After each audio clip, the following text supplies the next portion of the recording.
Hey, what is going on, guys? So you have the new Samsung Galaxy Note 10 here, and I'm going to show you how to power this off, okay? I mean, you guys are probably trying to press and hold the power button here, and nothing's coming up. The reason is because it's a two-key combination. Not sure why Samsung did this, but the newer iPhones do the same thing. So it's basically you want to press and hold the volume down and the power button, okay? You want to press and hold, and you want to wait till this pops up here, and then you can power off or you can restart.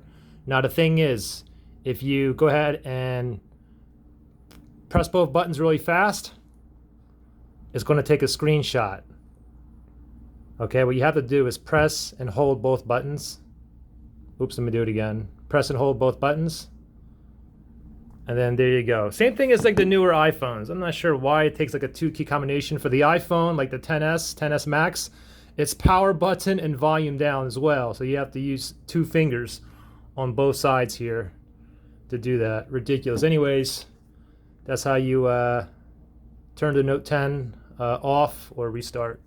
See you guys in the next one. Bye.